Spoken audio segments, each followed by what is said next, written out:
Good morning. This is Jason Dean coming live at you again for a brand new Film Fanatic show. It is Thursday morning at 10:09, April 2nd. I can't believe we're in April already. So hope everyone's doing good. So yeah, I've been watching a ton of movies. It's been super fun. I'm going to go to the movies on Friday to see the new Ryan Gosling movie, Project Hail Mary. I've heard a lot of good things about it. I haven't seen a brand new movie in the theater in a while. The last one I saw, or the last time I went to the movies, was actually really a total blast. I went with a friend to go see the Friday 13th final chapter at Black Bear Cinema in Orono, which is such an awesome theater. It's a little bit of a drive. It's like an hour and 10 minutes, hour and 15 minutes, but totally worth it. So we had gone to that movie and it was over by those those movies, my favorite franchise of all time. Those movies are super short. It was like over the show time was at like 7 and then the movie was over at like 8:30 and I was like, "Man, okay, that went by quick." So I was like, "Hey, do you want to?" I turned to my buddy. I was like, "Hey, do you want to see another movie?" So we ended up going to see Undertone, which is the new A24 film that was pretty mixed for me overall, mostly negative. It was fun to see a new film. It had just come out, but that was, and I put up a review, a little discussion on Undertone. It's the latest or the most recent film that was put out in the theaters by A24. I also, but it's been a few weeks. Probably been, well, no, it's been more than that. I think I went to see those movies, and it was pretty sure it was before I went on the tour with Osmia that I just did. So it was about a month ago. Yeah, crazy. So it's been a while since I've been to the theater. And before that, it had been even a longer time since I've seen any movies in the theater. And it's been, I don't know, I have to say, this year's been kind of disappointing as far as films go. Send Help, I really like that. The new Sam Raimi film, that was probably the best movie I saw. Newer film, I gave that a really good review. I posted a video of seeing that. That was a few months ago. So that was really good. Other than that, it's been pretty dismal. There's nothing I'm like super excited about right now, but I am excited to see Project Hail Mary. So I'm gonna see that on Friday with some friends, and I'll definitely do a video after that. So I started, or I should say, I just finished a series on covering all of the great actors slash stuntmen who have graced the big screen playing Jason Voorhees. And that was super fun. That was a real fun adventure. I finished up the last video on that with Derek Mears about, it was like last week, I think. So really fun. And, the thing about doing those kinds of videos where I'm taking, a little bit of a deeper dive into things, I'm finding out things about those movies and those actors that, as much of a fan of the franchise I am already, and a lot of the things that I know about, I'm still, through doing that series, I learned even more and a lot of new things. So very very cool. And today, and then so I've been, every now and then I do these new series. So that was a newer series, and I finished that one on the actors who have played Jason Voorhees, and then I started about 2 months ago or a month ago where I've been doing these like a deep dive series of videos where trying movies that I really really love, movies that I have that I watch a lot, but and these are also movies I've talked about or I have done shows on before, but I decided to do these like longer videos and a deeper dive version of that particular movie. So it's hopefully a little bit, well, different, but maybe I'm bringing some new things to the table, taking a little bit of a deeper dive, and that's been fun. I've gotten some good feedback from that series. So I got this idea from another YouTube for person that I really like who has these very distinct sections on their channel where they'll have like your standard. She'll do more or less a review, a standard review kind of a thing of a movie, and then also have an adjacent kind of subsequent other section of where there'll be reviews or talks of those same movies again, but they're like super deep dives, and it's really cool because I noticed that the content obviously is different. The videos are very different, and the deeper dive videos it goes into more detail. So that was a big inspiration for me to try out these newer videos on like the deeper dive angle, if you will. So today's show is on one of my all-time favorite movies, and again, I have talked about this movie before. I do have a video or two. Well, I have at least no. I think I only have one, and that is 1988's The Hitcher. This movie is a total fucking masterpiece. So today I'm going to take a little bit of a deeper dive into this movie that I just love so much, and I have a real deep connection to this movie. This was a movie that was such a big part of my youth. This came out in '88. Classic '80s. It's got a thriller component. I almost feel like maybe even a slasher component. It's a great action movie as well. It's one of the best movies of the '80s, and I'm a huge Rutger Hauer fan. He's one of my favorite actors and always has been. It was pretty sad when he died a few years back, but man, what an amazing career.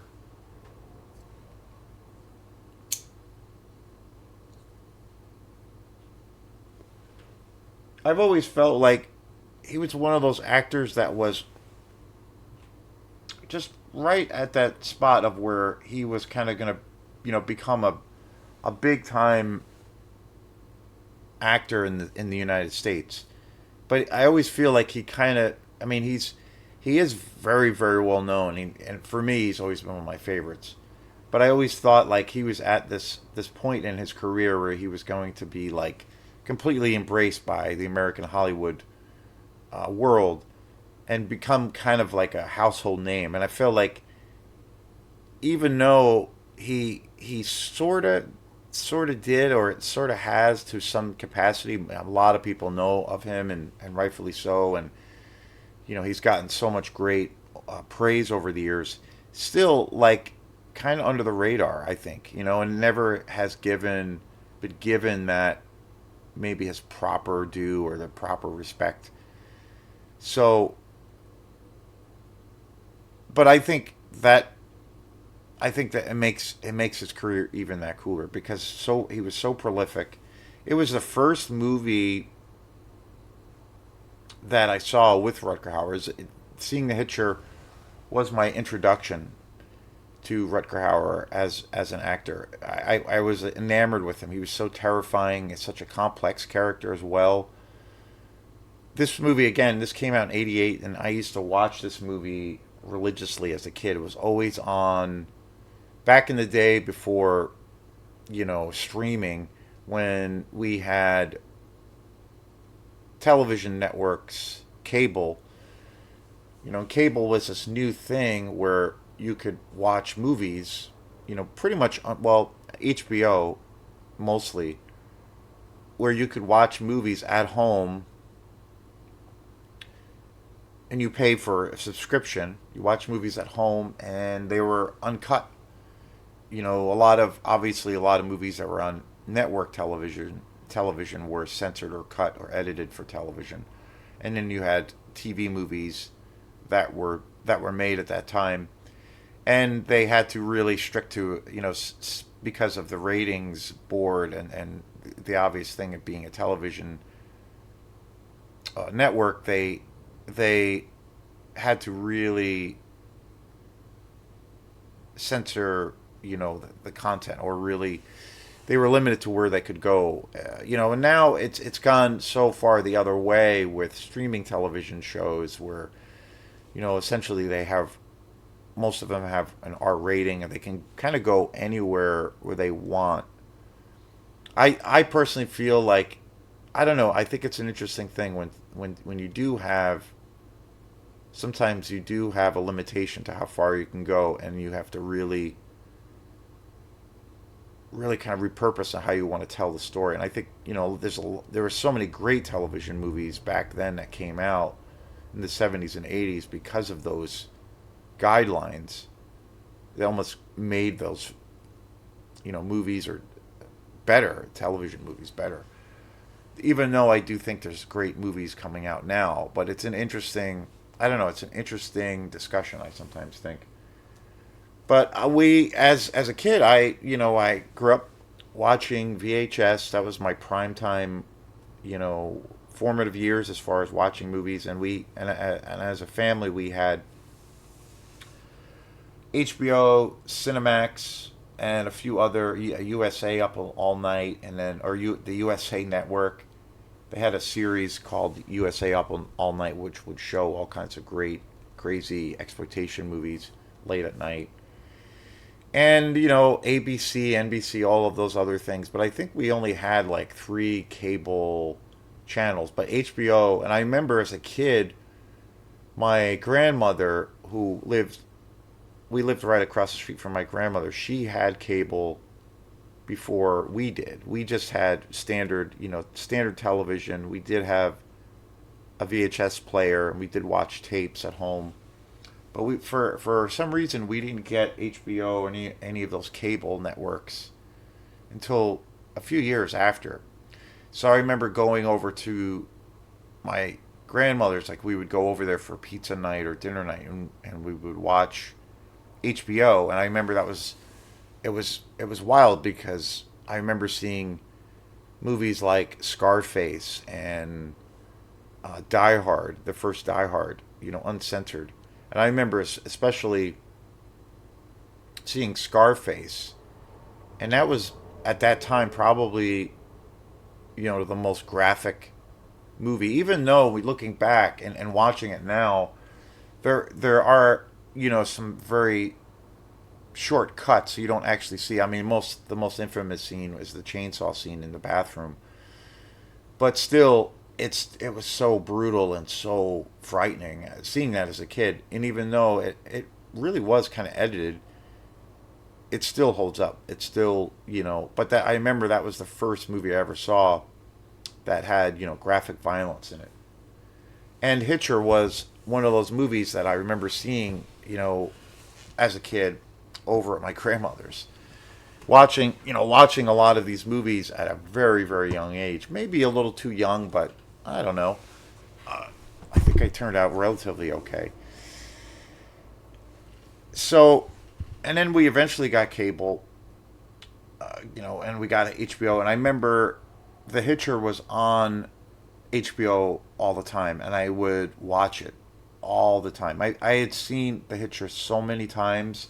It's one of those movies like, and there's a lot of examples of that.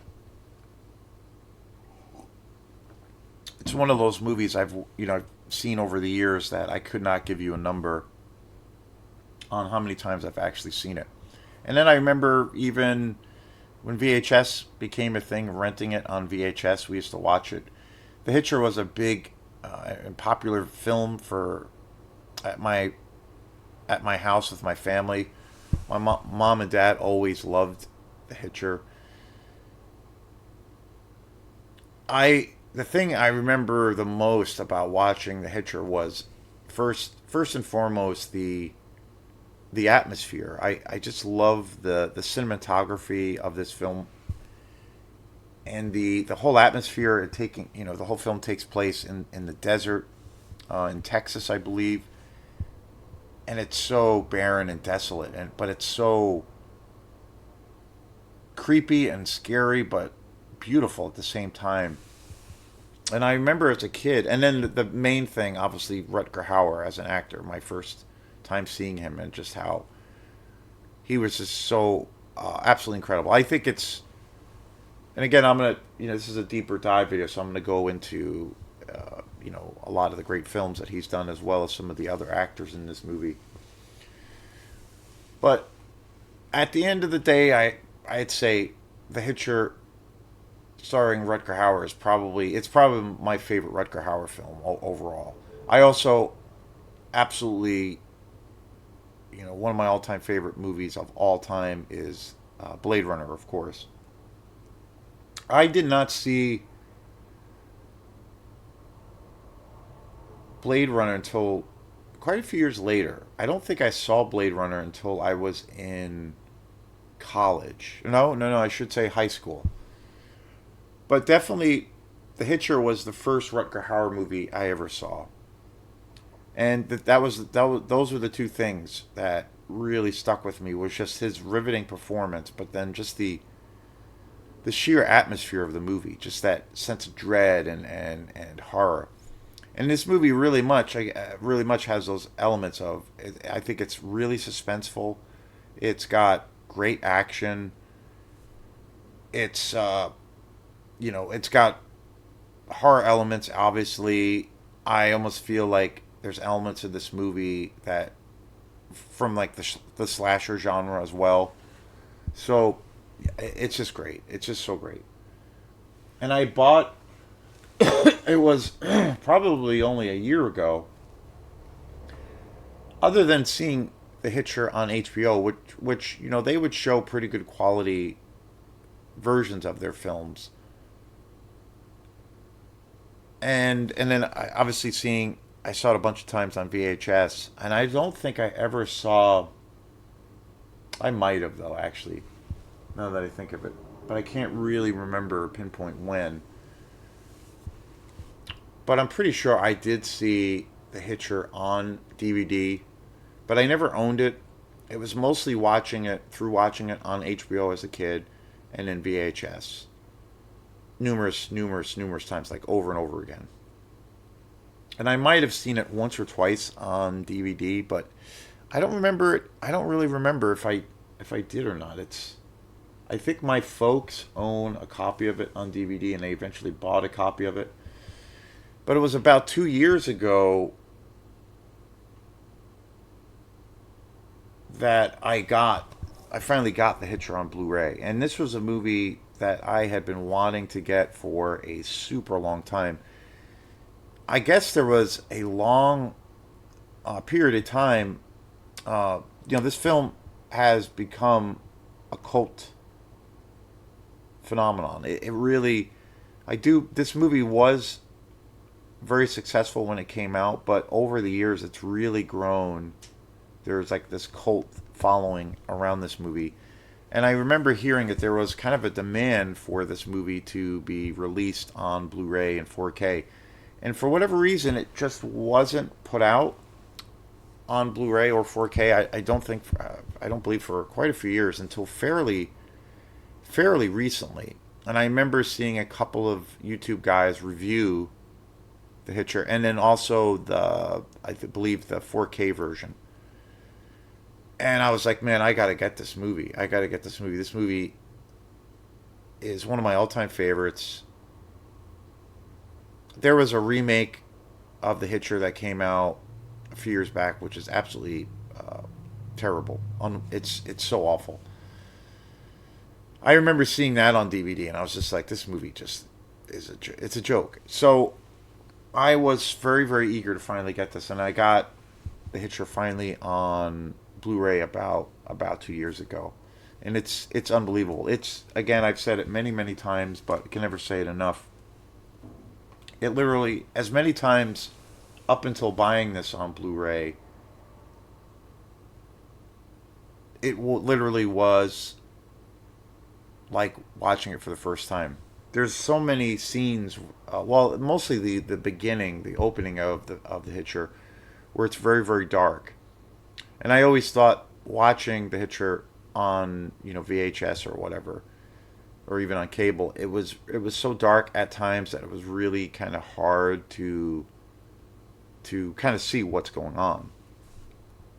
But on this beautiful edition, it's immaculate, and especially the cinematography in this movie is breathtaking. I think it gets.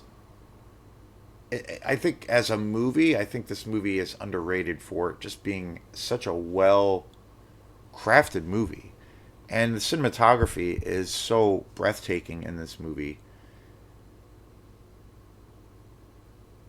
And seeing it on Blu-ray was it's absolutely it's absolutely stunning.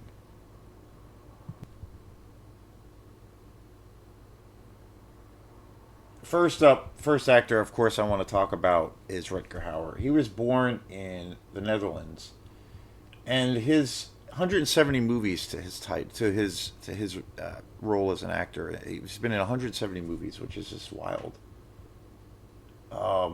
just staggering. Blade Runner, of course, from 1982, one of the greatest science fiction movies ever made. I personally feel like Blade Runner is probably the greatest science fiction movie ever made. Definitely the most influential. I mean, it's staggering. I think even now in 2026, just it's amazing seeing newer films and how how greatly they're still being influenced by Blade Runner. One of the greatest movies ever made. I think it's probably the greatest science fiction movie ever made. So easily on my top 10 list of greatest films of all time. I'm really bad about making lists of films of like top 10, top 20 or top 30, top 50 just because I love so many films and I rewatch a lot of films and I watch them at different stages in my life and so good films like The Hitcher, they just for me they age like a great bottle of wine or or something because it means something a little bit different to me each time I watch it. When I am in love with a film, I see new things and get something out of it, each time. And I get really inspired. That's the main thing is I get really inspired by great films because I'm like realizing, man, how hard it is to make a film. I have a little bit of experience behind the camera and it just gives me such a deep appreciation. When I see a great film, I my first reaction is like, man, I want to, create some art now. That's how as far as like the impactful nature that films have on me because it's the most I think it's the greatest form of artistic expression that there is and I also feel it's the most complex and the hardest. But the amount of films that I mean, it's crazy. It's wild. Lady Hawk, also from 1985. The amount of films that Rutger Hauer was in was just staggering. Of course, 86, The Hitcher, Blind Fury in 1989, Flesh and Blood 1985, which is a really cool movie. Turkish Delight in 73, Split Second 82, Hobo with a Shotgun, which is a pretty badass kind of modern, if you will, exploitation movie. Very cool movie. I definitely want to revisit that movie. Soldier of Orange in 1977, Nighthawks, which is a badass movie with Sylvester Stallone, 81. Surviving the Game, which I actually really love.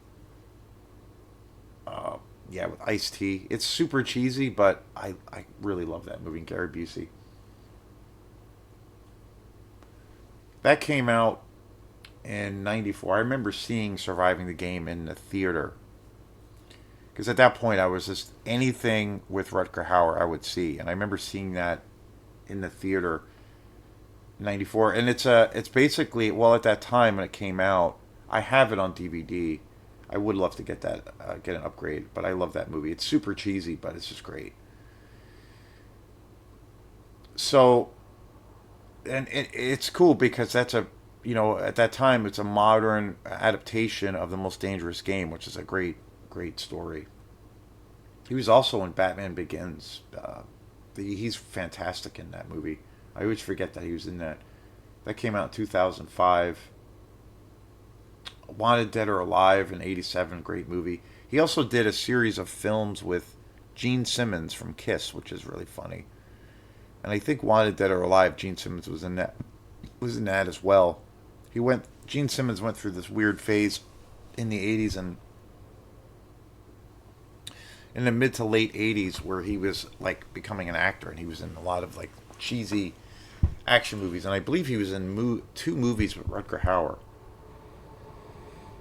Escape from Sabador in 1987, The Blood of Heroes in 1989, The Osterman Weekend in '83, which is a kick-ass movie. That movie is so awesome. He was also in Buffy the Vampire Slayer briefly. He was also in the series 24 Hours. Oh no, sorry, that's not what I thought it was. 24 Hours to Live in 2017 with Ethan Hawke. Wedlock in '91, The Iron Mask in 2019, Spedders in 1980, Fatherland in '94. He was also in Sin City. I forgot that he was in that. 2005, Knocking on Heaven's Door in '97, Merlin in 1998. He was in Dario Argento's Dracula, which is it's an okay movie. He plays Van Helsing. I want to revisit it. It's not the greatest, but he was great in it. He plays Van Helsing. The Mill and the Cross, 2011.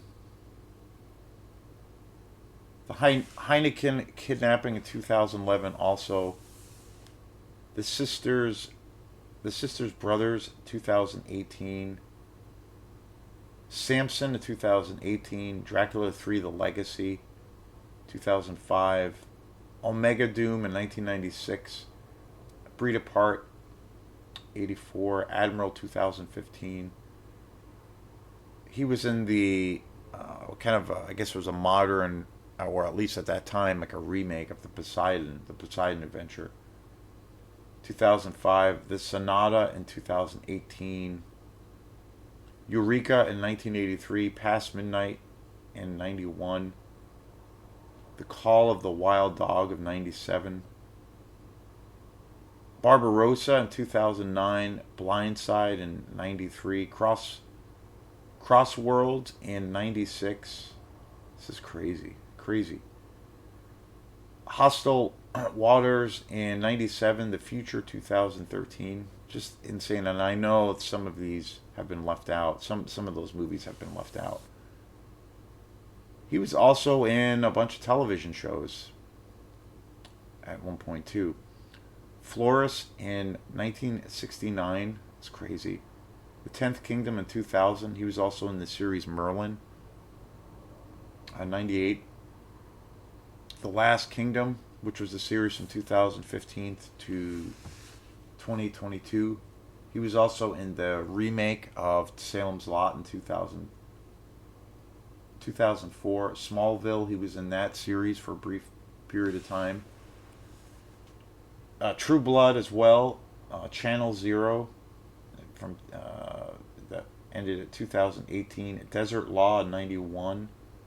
Lex '97 to 2002. Inside the Third Reich in '82, which was like a television series about the Third Reich. Mata Hari in 2017.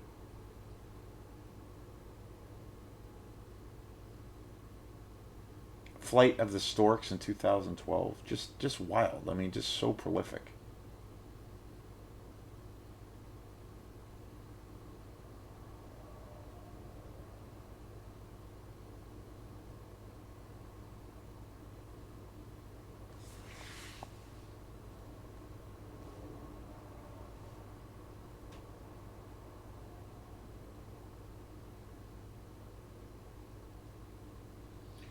Next up, another great character actor, especially in the '80s, is C. Thomas Howell. Big fan of his, and I think again, very prolific American actor at the time. He went on to do quite a few other movies. He was a big time actor. I remember, like he was kind of a young. Well, he was very young when he did this film, but he was kind of like a one of the in actors, a pretty popular actor. But I definitely think that The Hitcher was probably his best movie. But he was an actor I kind of grew up watching. The Outsiders, of course, in '83, classic. Hitcher came out in '86. Soul Man in '86. He was also in Steven Spielberg's E.T., of course. 1982. It's hard to believe that came out in 1982. Red Dawn, classic, classic movie with Kevin Spacey. That's a movie I really want to see again. Crazy, crazy wild action movie. 1984 that came out. Secret Admirer in '95. Ride in 2024. He was in the sequel to The Hitcher 2, which is weird. I've never seen that or even heard of that. Grandview, USA, in 84. War of the Worlds Part 2 in 2008. Crazy. Home Invasion in 2012. The Land That Time Forgot in 2009. Tank in '84. 1 Mile, Chapter 1.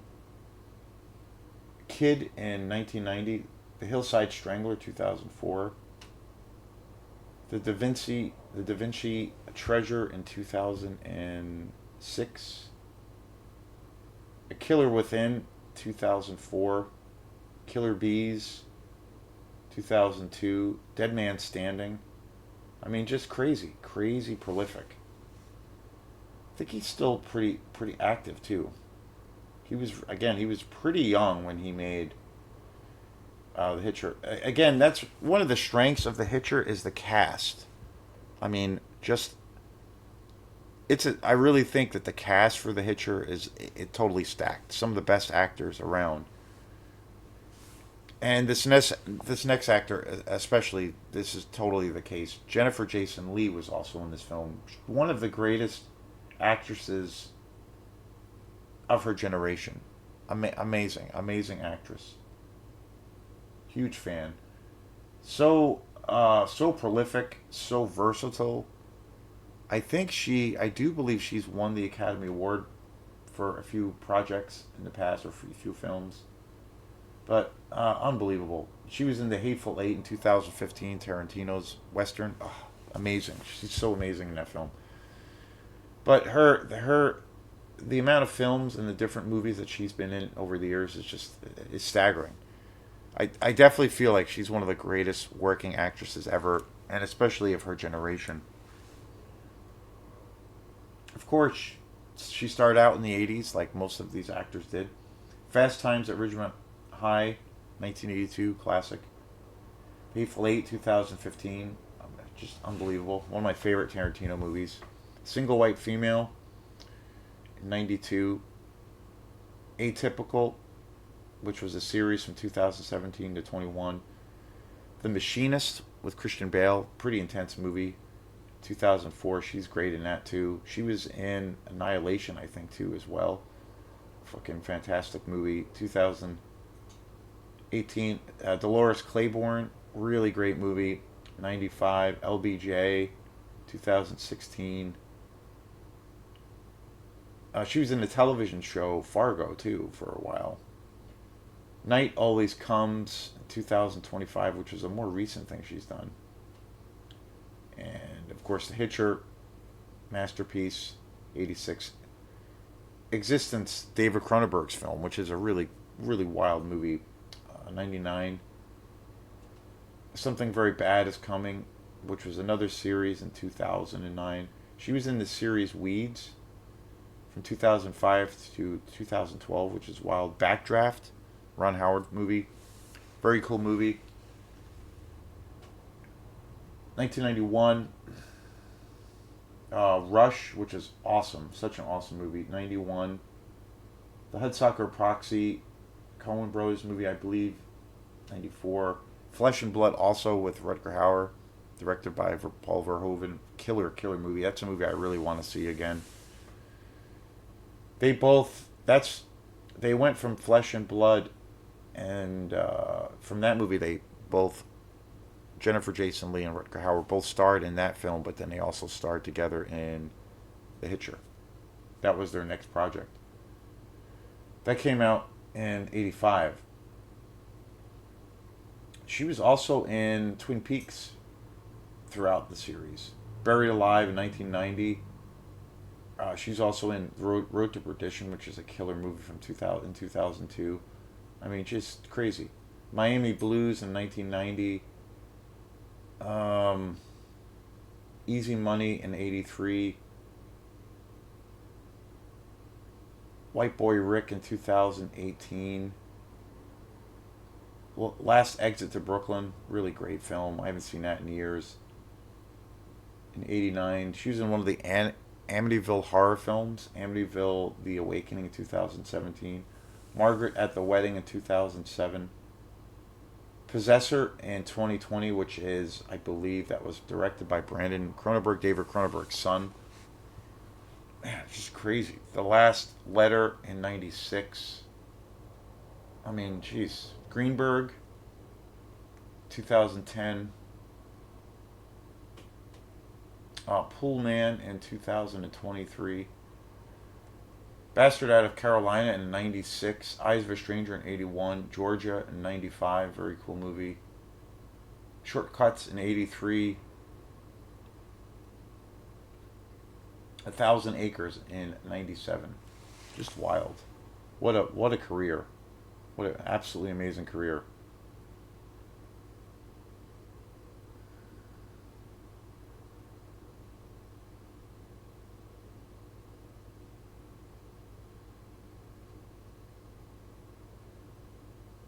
Another actor I think that really shines in this movie is Jeffrey DeMoon, who is another fantastic. You might not know his name right out of the gates, but you've seen him in so many movies. It's insane. So many television shows, I believe, and tons of movies.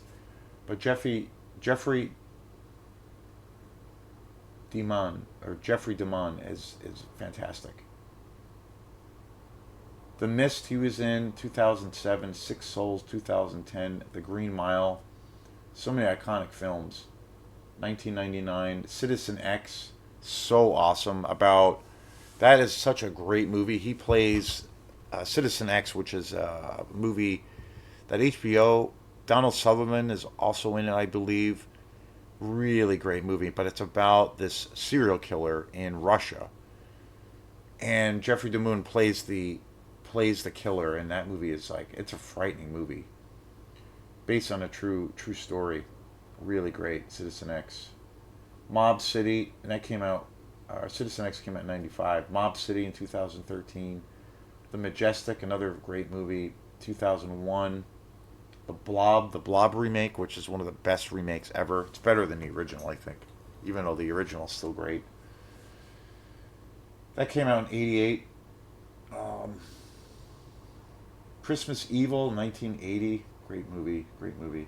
Rocket Man in '97. The Shawshank Redemption, of course. Masterpiece, '94. Phenomenon with John Travolta in '96. Storm of the Century in '99.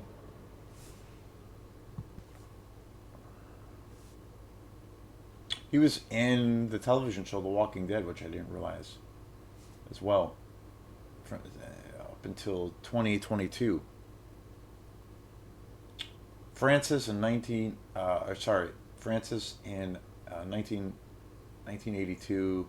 Another Happy Day 2011. A Christmas Memory in '97. Blaze in '89. He was also in The X Files for a brief time. Marshall in 2017. Came and Went 2009. Barbarians at the Gate, very cool movie. In '83. Windy City in '84. Young Harry Houdini, She's 87. Adult Beginners. Yeah, just fantastic. What a great. Again, he's one of those actors that Jeffrey DeMoon. You might not know that name, or you might not instantly know who that is, but you've seen him in so many fucking movies. It's crazy. So many television series, television movies, all kinds of dramas, action movies. I mean, like again, Citizen X he is so frightening in that movie. That's a movie I really, really want to see again because that movie is fucking badass. Yeah, I really want to try to see that again. So yeah, just so great, just so great. And also this film, The Hitcher, was Robert Harmon's debut as a filmmaker. Really fantastic. I mean, talk about. There's a really great interview with Robert Harmon on this Blu-ray. That is really great, and it's one of the reasons why I love special features because you just you learn. If you're into a film or into an artist, you find you see the personal side to that particular artist. In this case, a film director. You see what inspired them, their career. They talk about the breaks that they got and then all of the adversity they went through. And this was his first film. So he talks a lot about, there's a really great interview with him, Robert Harmon, where he just talks about being really basically nervous, making his first full length feature, major studio film, and working with Rutger Hauer. Because Rutger Hauer at that time was, in the '80s, he was a pretty big star. So he had some box office clout. He had a lot of power. He talks a lot about Rutger Hauer's, like, he was just intimidated, and that he had heard that Rutger Hauer had this kind of crazy reputation on set where he would always be thinking as an actor. He would always constantly come up with ideas, like always wanting to have as much input. Lots of situations of where for his characters that he would play in films, so he would improvise, not necessarily stick to the script, but then he would also do things of where he would rewrite his own script. So Robert Harmon was very intimidated by that because he was like, "Wow, how am I going to deal with this guy? He's going to, put a stop sign in front of everything that I'm going to try to do." But he said that Rutger Hauer was actually just highly inventive and really easygoing. But he said he did come with so many ideas, like really ambitious ideas, and he was constantly thinking about, you know, character arcs, and he would write his own dialogue a lot of the times, and so they would have to, like, him and Robert Harmon was talking about how he would have to try to navigate that with that because, going into this film they had a locked script, and Rutger Hauer, his character is, pretty much like the main character of this film. But they were able to work together and, and film. And he said that he was able to go a lot down that same path. Robert Herman said that he was able to work and meet Rutger Hauer with a lot of his ideas and his requirements. And then they would shoot a lot of those things with his ideas, but then they would edit it. So it became, when it came to the editing process, they would reach like a common ground. So that he was able to have all this input, but then also, Robert Harmon, being that he was the director, he could have, he had the final cut, obviously, but he was able to kind of meet him with his, really ambitious ideas. Really interesting. And the interview is really, really interesting. Really, really cool. And it was done fairly recently, I think, too. I think the Hitcher was only released maybe probably less than 5 years ago, as far as it getting an official Blu-ray 4K release. But it's a great interview. Robert Harmon went on to become a pretty popular director.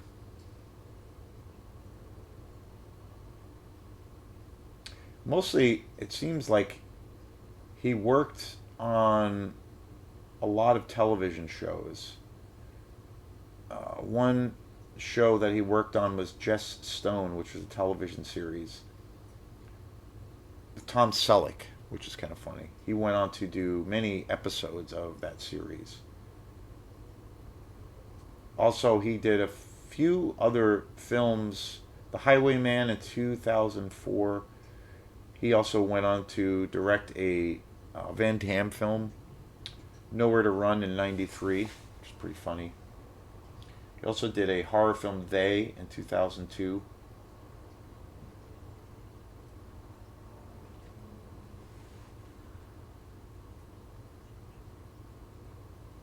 Worked with John Travolta, Eyes of an Angel in '91. He also did a film adaptation about John Gotti in '96. November Christmas in 2010. Ike in 2004. The Crossing in 2000. China Lake in '83. Dead Rising Endgame in 2016. The Black Room in 2000, or sorry, in '84. But fantastic movie, fantastic director. So, yeah, so damn good.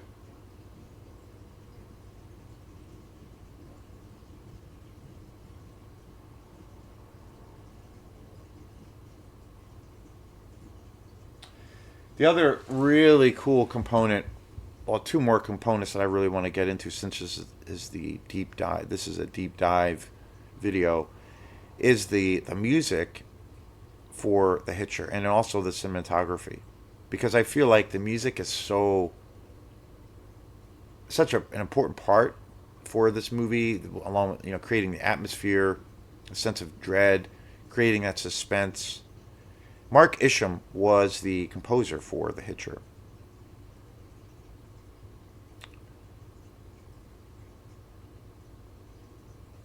He's talked. Mark Isham's talked a lot in interviews that he was very much influenced by Brian Eno.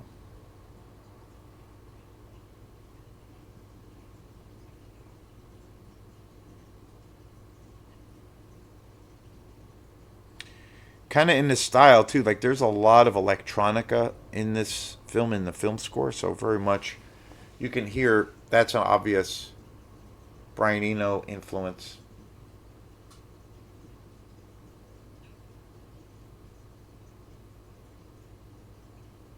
He also scored for the films A River Runs Through It and also Crash. Pretty amazing, composer. Really, really cool. World renowned.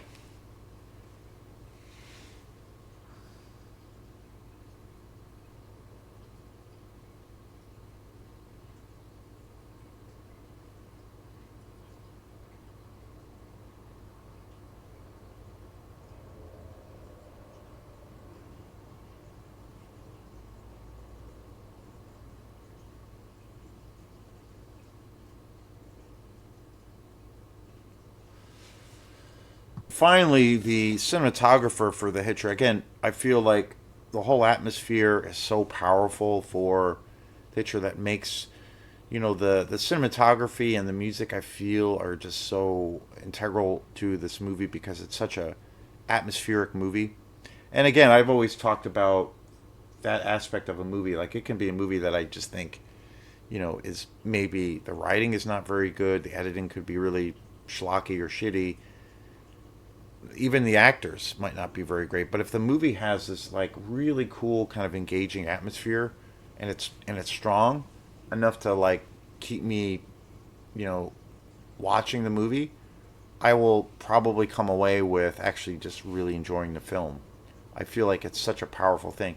I think it's that thing of just, that world building aspect, pulling someone in, being going into stepping into this alternate universe for a couple hours and leaving the mundane or the regular world behind. I'm always drawn to that. I've always been, and I find myself, as I've gotten older, I'm drawn to that kind of aesthetic more and more. It's very interesting. The cinematographer was John Seal, who he did all of the cinematography for The Hitcher. Just absolutely fabulous.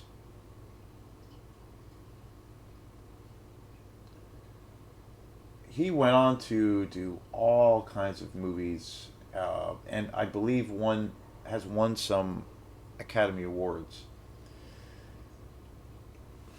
Till there was You in 1990, BMX Bandits in 83, Witness with Harrison Ford, very cool movie, 85. And I think he came off of Witness with Harrison Ford, John Seal, that, and then got hired to do The Hitcher. And I believe he was the producers for The Hitcher saw that movie and they were like, okay, John Seal is the man for to be the cinematographer for to do the cinematography for The Hitcher.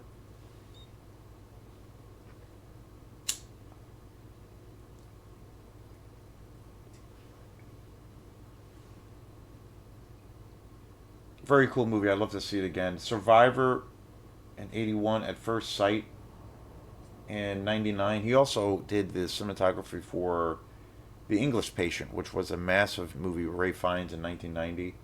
Won all kinds of Academy Awards. 3,000 Years of Longing in 2022. The Mosquito Coast in 86. Very cool movie. The Doctor, another really cool movie in 91. Lorenzo's Oil, Nick Nolte in 92. Death Cheaters in 76. Gorillas in the Mist, too, with Sigourney Weaver in 88. Children of a Lesser God, and he was in some big time Hollywood classics. Children of a Lesser God in 86. Stakeout in 97 or 87. He also did. Oh, and the other thing is he's Australian. So he also, wow, I didn't realize this. He did the cinematography for Mad Max Fury Road, which is fucking masterpiece, a total masterpiece. Wow, that came out in 2015 already. That's crazy. Spanglish, 2004, Dead Poets Society. Wow, holy mackerel. 89. The Empty Beach in 85. Rain Man 2. Wow. Okay, jeez. 86 or 88. The Tourist, Johnny Depp, 2010. The Perfect Storm. Oh, okay, 2000. Cold Mountain, 2003. The American President. Oh, wow. Jesus. 95. The Talented Mr. Ripley in 89. Beyond Ragoon in 95. He did the cinematography for the Poseidon remake in 2006. Ghosts of Mississippi, 96. Dreamcatcher as well, 2003. Goodbye Paradise in 83. He also worked on the one of the Harry Potter films, Harry Potter and Sorcerer's Stone. City of Angels in 96. The Firm, 93. Prince of Persia, 2010. Jesus. Thrill Kill in 84. Doctors and Nurses in 81. Silver City in 84. Just wild. Absolutely wild. Yeah. But yeah, what else can be said about The Hitcher? It's my favorite Rutger Hauer film of all time. It's such an amazing movie. Can never get enough of it. This transfer is absolutely spectacular. One of my all-time favorite movies. Definitely my favorite Rutger Hauer film. So damn good. Classic 80s. So thanks again. Peace.